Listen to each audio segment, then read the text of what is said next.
성장이 다시 만들어지는 그런 것을 보게 됩니다. 이 느헤미야라는 것은, 느헤미야라는 이름은 여호와의 위로다 이런 뜻을 갖고 있습니다.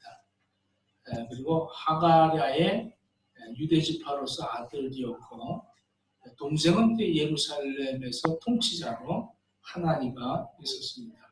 이 아닥사스다 왕의 술관원으로 이 느헤미야가 있었죠. 그러니까 이 바벨론으로 1차 포로로 잡혀가고 2차 포로로 잡혀가고, 이 나머지 유다 땅에 있는 사람들은 바벨론에서도 그러니까 이 취급을 안 한 사람들은 그냥 유대 땅에 있었습니다. 근데 유대 땅에서 남아있는 사람들은 포로로 잡혀가지 않은 것이 하나님의 축복인 양, 그들은 그것으로 위안을 삼고 사마리아인들과 어우러지고 이방 민족들과 혼합하여서 그들이 존재할 수밖에 없는 그런 시대적인 배경이 있었습니다. 이 느헤미야에게 동생 아우로부터 소식을 듣습니다. 우리 예루살렘의 형편이 이루 말할 수가 없습니다. 모든 성벽이 무너졌고 성문이 무너졌습니다. 이 말을 듣게 된 느헤미야는 굉장히 슬퍼서 금식을 합니다.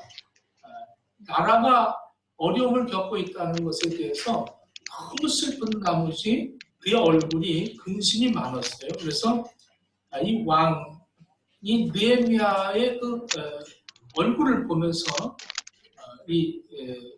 참 수심에 잠긴 것을 보고 금방 알 수 있도록 이렇게 느헤미야는 왕에게 굉장히 총애를 받고 있었습니다. 우리가 치라면 얼굴이 왜 그러냐 이렇게 물어보듯이 이런 그 물음이 있었죠. 그때 이 느헤미야는 아주 책임감이 있는 사람이었던 것을 알 수가 있죠. 또 이 왕의 허락을 받고 이제 다시 자기 고국 이 유다로 옵니다. 와서 성전 건축을 다시 새롭게 하는데 그 성벽을 먼저 답사를 하죠. 답사를 느헤미야서 2장의 얘기입니다. 답사를 하는데 아주 신중하게 계획적으로 이렇게 답사를 합니다. 그리고 또 이 일을 하는데 이방 민족들과 혼합이 되었기 때문에 유대 사람들은, 그러니까 유다의 바깥에 잡혀갔던 그 포로들은 아주 여호와를 경외하고 우리가 다시 돌아가자, 하나님께로 돌아가자 하는데, 오히려 예루살렘 안에 있는 사람들은 이 이방 민족들하고 어우러져서 아주 굉장히 하나님을 향하지 못하고 어떻게든지 살 궁리만 하는 이러한 가운데 있어서 이 느헤미야가 와서 다시 재건을 하는 이 과정에 방해 요소가 됩니다. 그리고 그들과의 어우러져서 이 성벽을 다시 재건하는 일이 매우 어려웠지만 느헤미야는 3, 4년이 걸릴 이 재건을 52일 만에 그 공사를 마무리 짓게 됩니다. 굉장히 탁월한 또 추진력이 있는 그런 지도자였던 것을 역사적으로 볼 수가 있습니다. 그리고 아주 단호하게 그들을 책망을 합니다. 또 남아있는, 그러니까 예루살렘에 남아있는 이들에게 아주 엄하게 이 책망을 하는 것을 보면 자기 자신이 굉장히 공평하고 자기 자신이 청렴결백하다는 것을 우리가 알 수가 있죠. 자기가 그러지 못하면서 어떻게 그들에게 얘기할 수 있겠습니까? 그리고 아주 영적인 지도력을 발휘합니다. 그래서 느헤미야서 8장부터 10장까지 이 성전을 다 재건한 다음에 에스라라는 이 선지자를 불러다가 하나님의 말씀을 낭독하게 합니다. 그래서 이들이 그 하나님의 말씀을 들으면서 회개하게 되고 그들이 변화가 되기 시작을 하죠. 이게 바로 이 느헤미야라는 사람을 통해서 예루살렘을 재건하고 예루살렘에 다시 하나님의 말씀의 부흥의 역사가 일어나는 이러한 모습을 보게 됩니다. 이 느헤미야가 와서 그 성전을 재건할 때에 많은 사람들은 우리가 물을 길러 다니는데 이 문이 무너져서 돌아갈래니 수문을 먼저 건축합시다. 또 이 북문을 다시 재건합시다.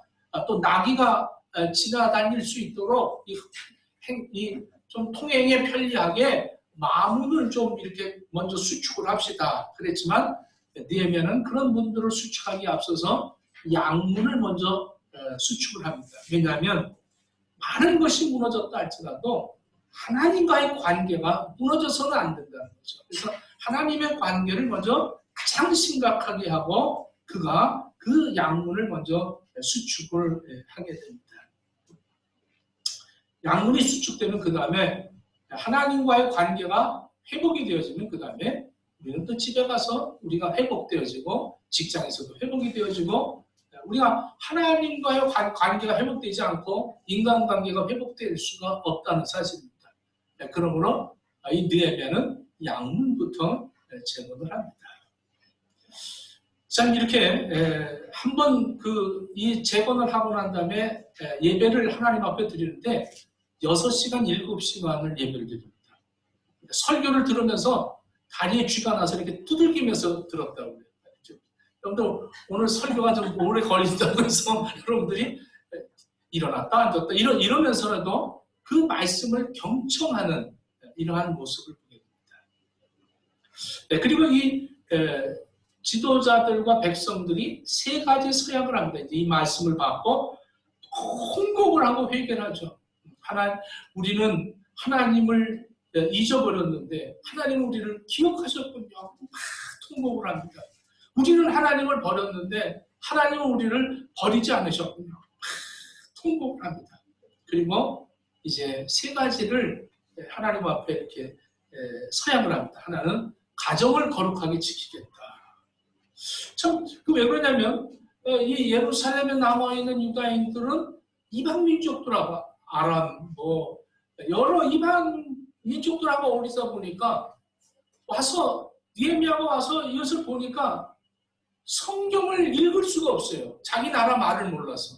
히브리 말을 몰라서 성경이 히브리어로 기록이 되어 있기 때문에 이것을 읽을 수가 없었습니다. 얼마나 가슴이 아팠는지 몰라요. 언어가 되어야 성경을 가르쳐 줄 텐데 그 가문들이 전부 다 이렇게 말씀을 잃어버렸다는 거죠. 그래서 가정을 거룩하게 다시 회복하겠습니다. 그리고 2번째는 안식일을 지키겠습니다. 그리고 3번째 10의 1조를 하나님 앞에 드리겠습니다.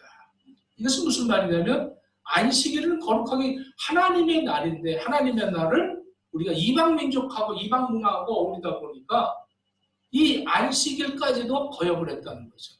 그리고 11조라는 것은 우리가 물질 앞에 살고 세상 앞에 살고 사람 앞에 살고 직장에서 이렇게 살아가는 것이 아니라 우리는 하나님 앞에서 살고 있습니다. 그래서 야곱도 처음 하나님 앞에 도망가면서 베델에서 하나님을 만나잖아요. 그때 하늘에서 사닥다리가 내려와서 천사들이 오르락내리락하고 야곱에게 네가 다시 돌아올 것이다.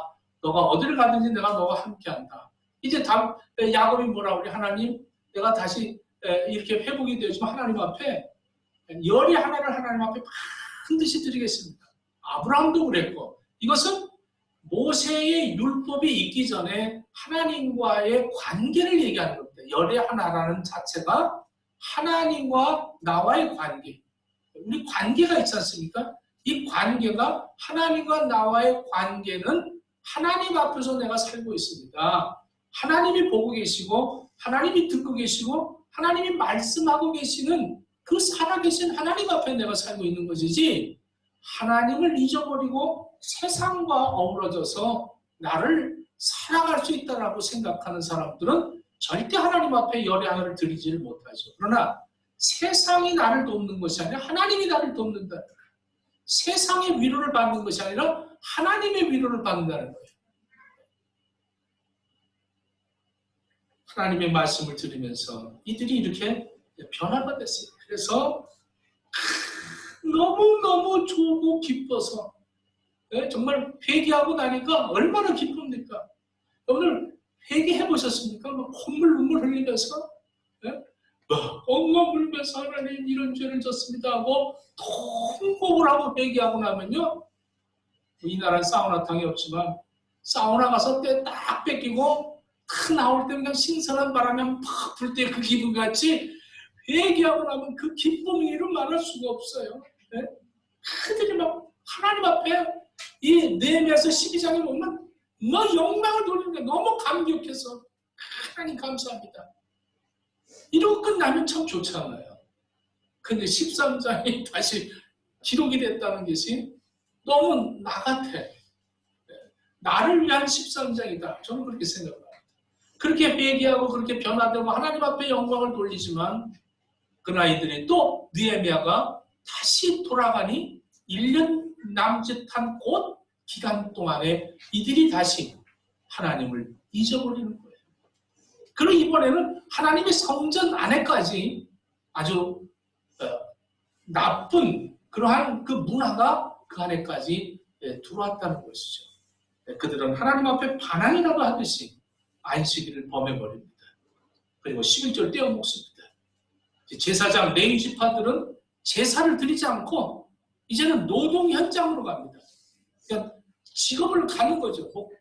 지금대로 얘기하면 목사들이 할 일이 없으니까 예배도 안 드리고 뭐 하니까 이제는 이렇게 해서 내가 뭐 먹고 살 수가 없으니까 내가 직장을 얻어야겠다 하고 이제 제사장들이 제 노동의 현장으로 나갔다는 겁니다. 그뿐만 아니라 도비야라는 이 도비야라는 이방인은 느헤미야가 건축을 할 때, 성전 건축을 할 때 아주 비웃었던 사람이에요. 야, 그렇게 건축하면 여우가 지나가만 가도 무너질 것이다. 이러고 아주 희롱을 했던 이 도비야. 이 도비야가 사택을 제사장이 지내야 되는 그 성전 안에 거룩한 장소에 거기에다가 리모델링을 하고 거기에 자기 사택을 들어갔다는 거죠. 자, 기가 막힌 일이죠. 참 13장을 보면서 참 달라지기가 매우 힘들구나. 그렇게 영광을 돌리고 그렇게 통곡을 하고 회개하고 하나님 앞에 세 가지를 지키겠다고 해놓고 금방 느헤미야가 떠나버리니까 그 1년 남짓한 동안에 이들은 또다시 안식일을 범하고 12절을 떼어먹고 예배를 드리지 않고 그리고 오히려 이제는 예배당 안에 이런 도비야 같은 이런 아주 음탕한 세상의 이 우상 숭배자들이 그 안에까지 들어왔다는 거죠. 우리들도 정말로 교회 와서 예배 드리고 은혜 받지만 내일은 어떤가? 여러분, 저는 이 말씀을 보면서 오늘 나는 어제 만들어진 나입니다. 오늘 나는 내가 지금 이렇게 존재하는 김양욱이라는 목사는 어제 어떻게 살았는가를 오늘 여기서 말해주는 거예요. 내가 오늘 무너지면 내일 나는 무너진 거예요. 항상 우리는 은혜 안에 살지 않으면 내일 나는 타락한 내가 만들어진다는 거예요. 오늘 내가 잘못 살면 내일 나는 아주 비방을 받는 존재가 되는 거예요.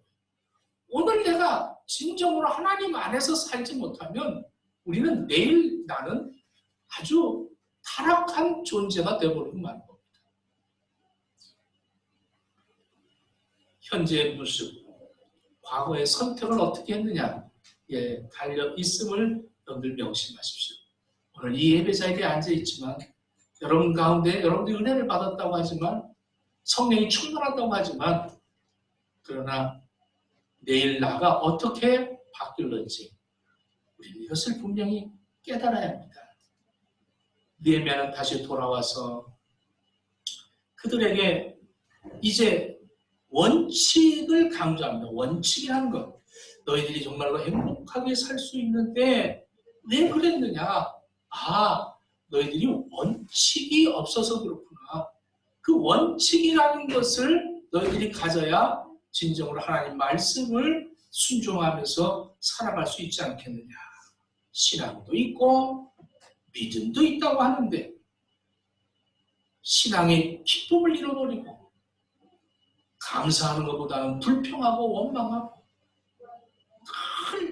그냥 이 반신반의로 신앙생활하고 신앙생활에 무의미한 그냥 아내 따라서 남편 따라서 이래서 흔들흔들하면서 그렇게 신앙의 원칙이 없어서 그렇게 사는 사람들이 오늘날 현대 그리스도인들이 아닌가 싶습니다.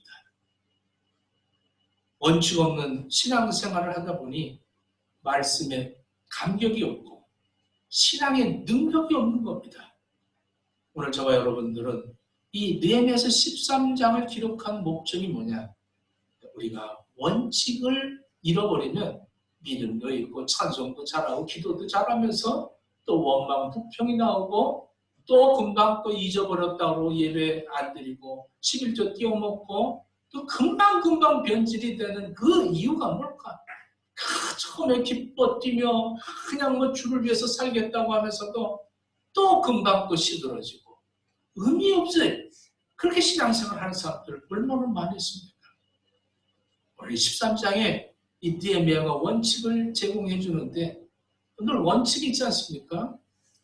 이 코로나19 바이러스가 이렇게 전 세계에 많은 사람들을 고통스럽게 하는데 이제는 큰 대국들은 어쩔 수 없다 이거죠. 굶어 죽든지 병에 걸려 죽든지 어떻게 해보자 이제 이런 식으로 많이 이렇게 풀어놓고 있는데 지금 호주에 또 멜번에도 확진자들이 많이 생기고 시드니에도 이번 주 안에 100명이 넘었다고 그래요. 100명이 넘게 지금 이렇게 바이러스 환자들이 굉장히 늘어나고 있는데 원칙을 만들어놨어요. 그래서 이 생활 원칙, 생활 거리두기 하고 마스크 착용하게 하고 손을 깨끗하게 씻고 또 열이 나고 그러면 자가격리를 하도록 하고 이런 그 원칙이 있습니다. 이 원칙이라는 것이 없으면 위생을 지킬 수가 없는 거예요. 이건 개인의 원칙이지 않습니까? 개인의 원칙.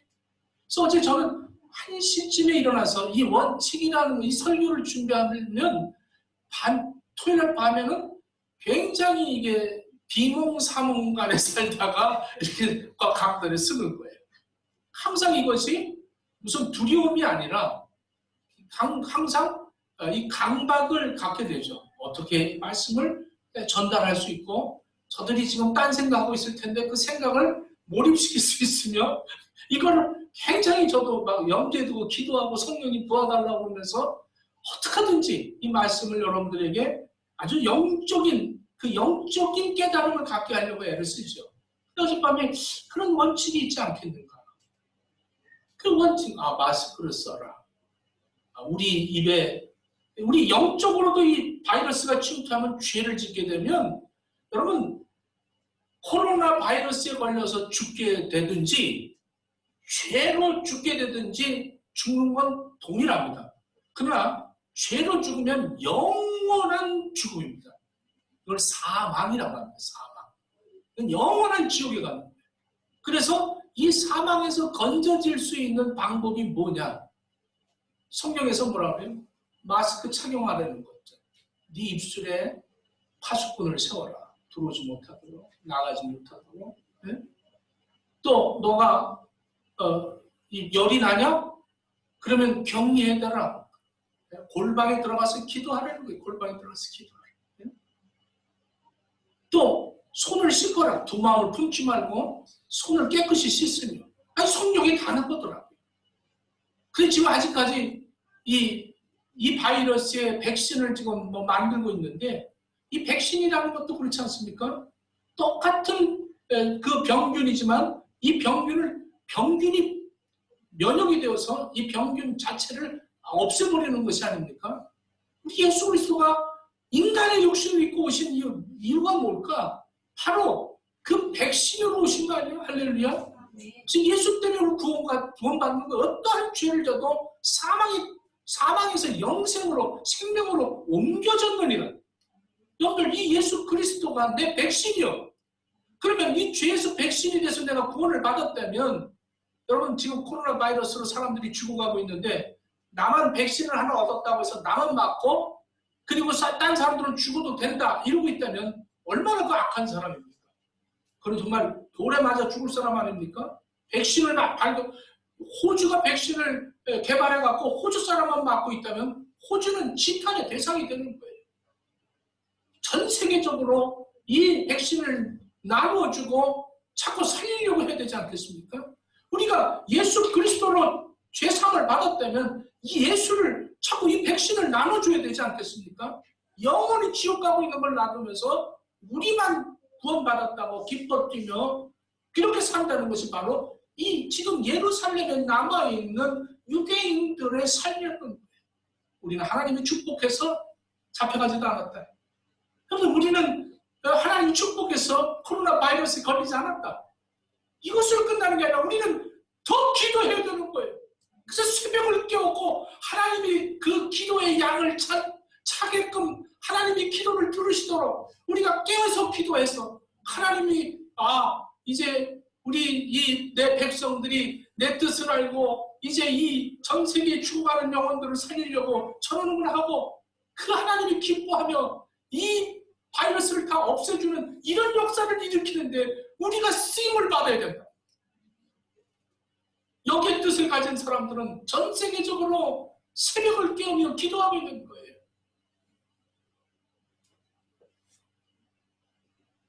우리는 신앙의 원리를 잃어버리고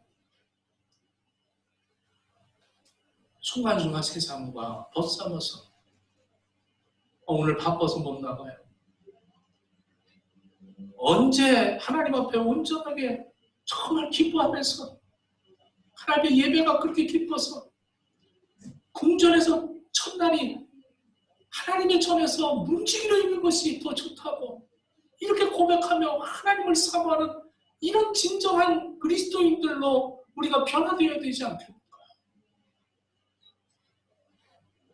그러기 위해서 우리는 느헤미야가 고국에 돌아와서 첫 번째로 행한 것이 뭐냐면 백성들에게 하나님의 말씀을 낭독하는 역사를 시작합니다. 1절에 보니까 그날에 모세의 책을 낭독하여 백성에게 들렸는데 그 책에 기록하기를 3절에 보니까 백성이 이 율법을 듣고 이렇게 얘기합니다.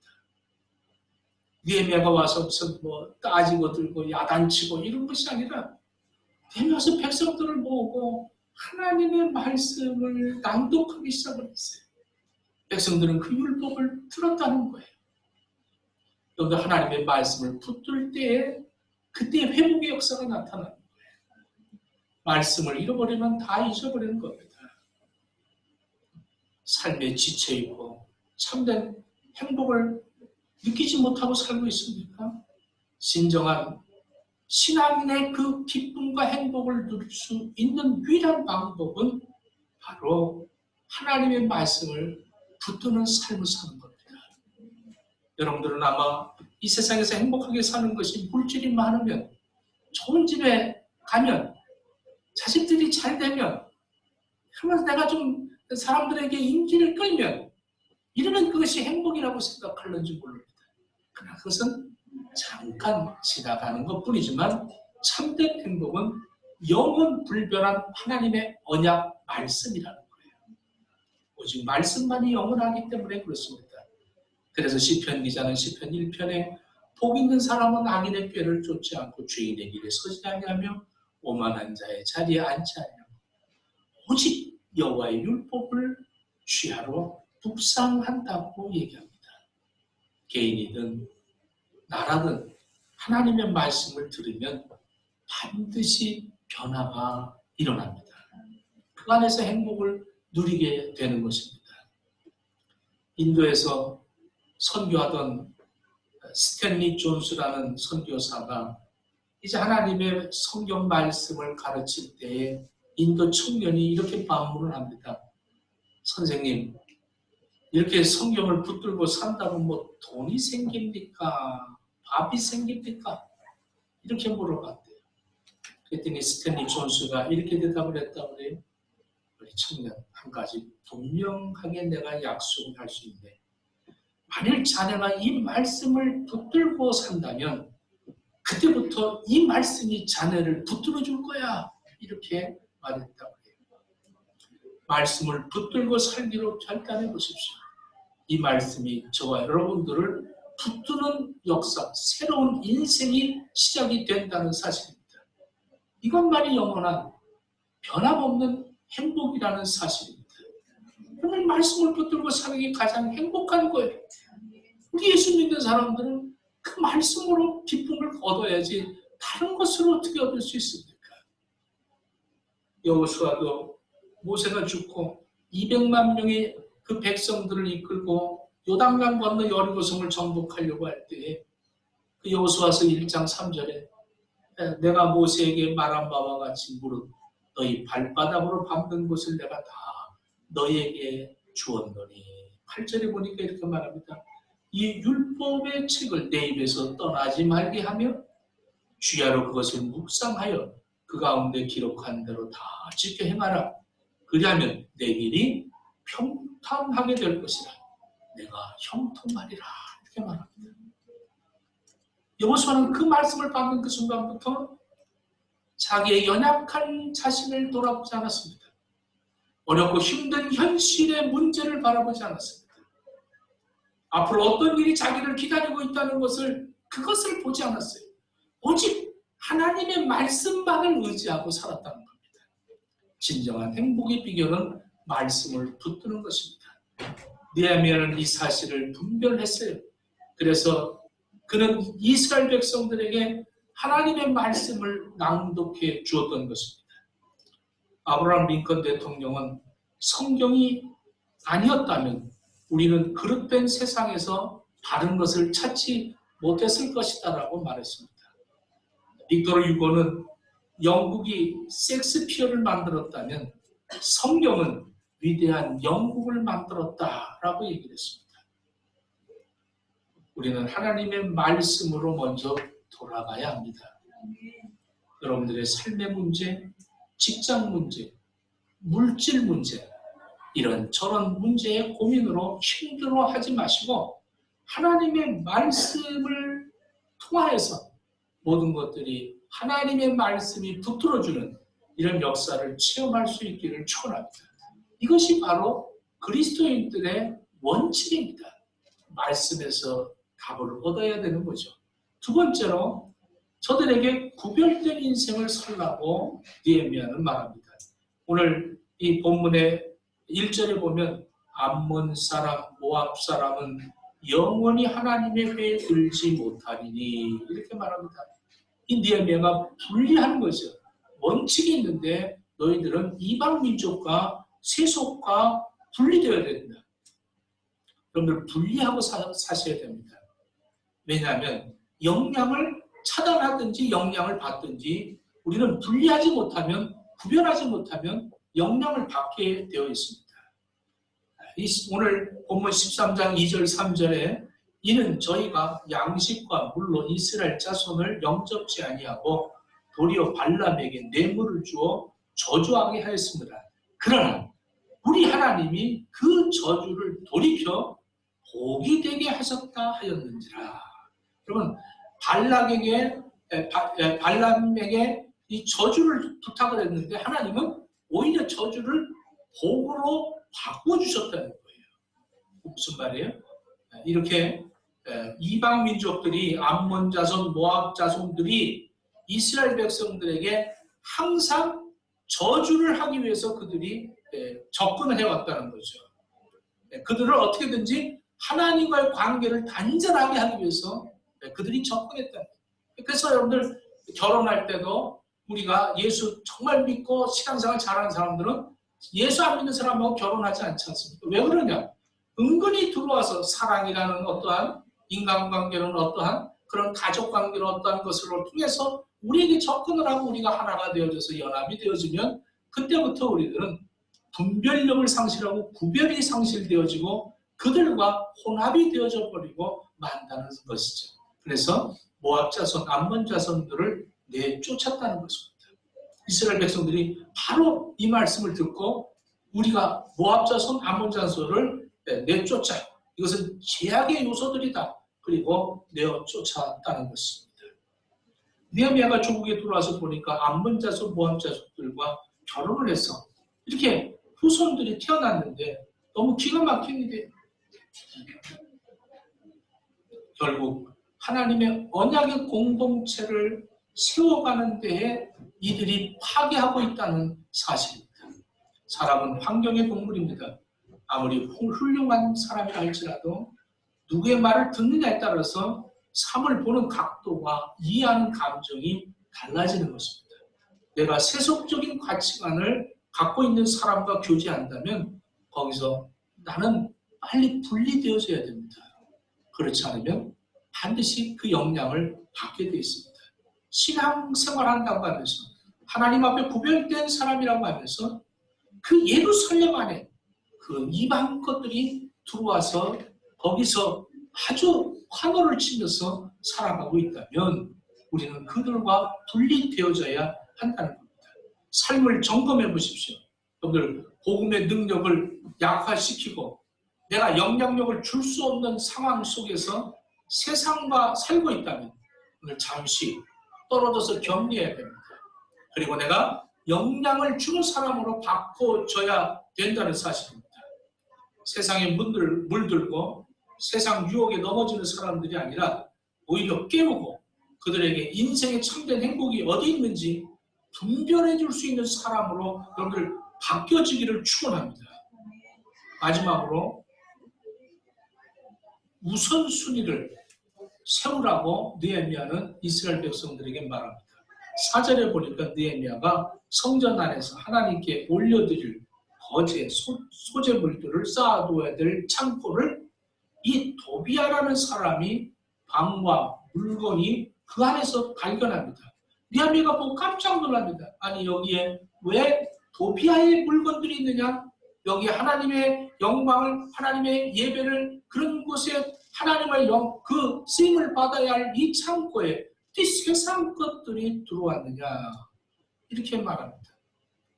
그래서 이 도비아 아주 참 엘리아살이라는 제사장과 결혼을 해서 친척 관계를 맺습니다. 왜? 이 제사장이 어떻게 이렇게 암몬 자손과 그 자식을 결혼을 시켰는지 모릅니다. 이것이 바로 이제 혼합이 되어버리는 거죠. 그래서 이제 사돈이 이거 좀 갈 데가 없으니까 이 성전 안에 여기 이 방 하나 좀 나한테 좀 제공해 주시오 하니까 이거 돌아 살아라 이러고 그냥 그 거룩이라는 그 구별된 것을 포기해버렸다는 거죠. 우리도 참 하나님 앞에 예배자가 되어야 될 텐데 내 마음이나 내 생각에 내 생활 속에 세상 것들이 사로잡혀서 그래서 하나님께 온전히 예배드리지 못한다면 하나님께 은혜 받을 장소가 다 비어 있어야 될 텐데 여기에 그냥 욕심과 교만과 그런 것들로 가득 타 있어서 하나님의 말씀을 받을 수가 없는 하나님 앞에 온전하게 드리지 못하고 한 70%, 80% 드리고 20%는 항상 세상 것이 머물러 버려 있다면 여러분들 언제 이것이 내 몸 안에서 큰 악성으로 번져나는지 모르는 것입니다. 느헤미야는 그와 타협하지 말고 세간살이를 방에서 내던졌습니다. 그게 8절에 나옵니다. 그리고 백성들에게 이렇게 말합니다. 우선순위가 있어야 된다. 그것이 바로 11조 생활과 안식일을 우선주의로 지켜야 된다. 제가 이렇게 무슨 11조 하니까 돈 얘기를 하는 게 아닙니다. 이게 우선주의입니다. 하나님 앞에서 내가 살고 있고 하나님의 날에 하나님 앞에 예배자가 되어지고 하나님의 말씀을 붙들고 항상 그 영원한 언약을 붙들고 살아가는 이런 삶이 내가 기쁨이 생기고 내가 이 세상을 살아가는데 놀라운 하나님의 축복을 체험하면서 살아간다는 사실입니다. 안식일을 준수하십시오. 여러분들 거룩한 주일을 여러분들 더럽히지 마십시오. 그리고 하나님 앞에 사십시오. 우리가 주 안에서 행복한 인생을 살아가는 비결이 바로 이거 아닙니까? 말씀을 회복하고 거룩한 구별을 하십시오. 그리고 항상 삶의 우선순위를 분별하십시오. 이 세 가지를 하면 여러분들은 정말로 인생을 살아가는 데 의미와 신앙생활하는 데 기쁨이 행복이 넘쳐나는 그런 복된 삶을 살게 될 것입니다. 로마서 13장 12절에 이렇게 말합니다. 밤이 깊고 낮이 가까웠으니 그러므로 우리가 어둠의 일을 벗고 빛의 갑옷을 입자.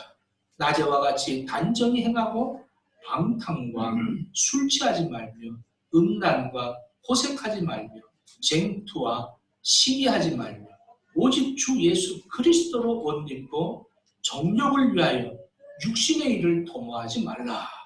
이 말씀을 듣는 순간 성 어거스틴은 그 말씀을 읽다가 무릎을 꿇게 됩니다. 그리고 눈물이 그의 뺨을 타고 흘러다니기 시작합니다. 그리고 하나님 앞에 기도하기 시작을 합니다. 그리고 엉엉 울면서 대성통곡을 하고 하나님 앞에 회개를 하죠. 그날 그에게 세 가지 결단이 이루어집니다. 그 첫째는 거룩한 말씀을 붙들고 살겠습니다. 그 둘째는 내가 이 세상과 항상 구별되게 살겠습니다. 그리고 세 번째는 내가 기도의 무릎을 끊지 않고 계속하겠습니다. 그는 그래서 성 어거스틴이라는 이런 하나님 앞에 귀하게 쓰임을 받습니다.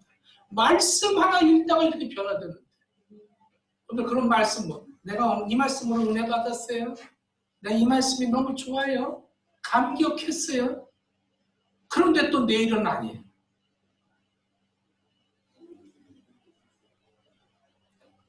시편 기자는 시편 119편 97절에 이렇게 말합니다. 내가 주의 법을 어찌 그리 사랑하는지요. 내가 그것을 종일 묵상하나이다. 주의 말씀의 맛이 내게 어찌 그리 단지요. 내 입에 꿀보다 더하니이다. 제가 꿀을 굉장히 좋아하는데 꿀보다 말씀이 더 달되는 거예요. 꿀 맛을 압니까? 요즘 커피에 꿀 타 드시는 분들이 참 많이 늘어나는 것 같아요. 꿀맛이 있어요. 주의 말씀은 내 발의 등이요 내 길의 빛이니이다. 이렇게 말합니다. 내가 성경을 보는 것이 아니라 성경이 나를 보고 계십니다. 내가 성경 말씀을 지키는 것이 아니라 성경 말씀이 나를 지켜주는 거예요. 성경은 나를 가르치고 나를 인도하고 내가 죽어 요단강 건너 저 천국 가는 그날까지 나를 지켜주는 것이 하나님의 말씀인 거예요. 오늘 하나님의 말씀을 내가 지킨다고 착각하지 마십시오. 하나님의 말씀이 내 인생을 지켜주십니다. 하나님의 말씀이 나를 인도하십니다. 하나님의 말씀대로 하나님은 이 땅에 오셔서 말씀대로 죽으시고 말씀대로 부활하시고 말씀대로 승천하셨고 말씀대로 다시 오실 것이고 말씀에 의해서 우리를 심판하실 겁니다. 이 말씀대로 여러분들이 말씀을 사모하고 이 말씀이 이렇게 꿀송이 같다고 이 말씀을 사모하며 여러분들 살 수 있는 그러한 하나님의 축복받은 저와 여러분들의 삶이 되어지기를 예수님 이름으로 축원합니다. 기도하겠습니다.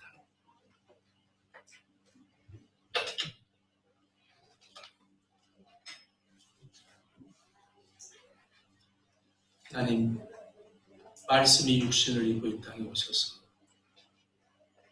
우리를 위하여 십자가에 못 박혀 죽으셔야 하며 그것도 말씀을 이루시기 위함인 것이고 예수님 잡히시기 전날 밤 그 제자들에게 떡과 잔을 나누셨던 것 이것들을 우리들이 다시 한번 생각하며 예수님 붙들고 살아가는 저희들의 삶이 되어지도록 허락해 주옵소서.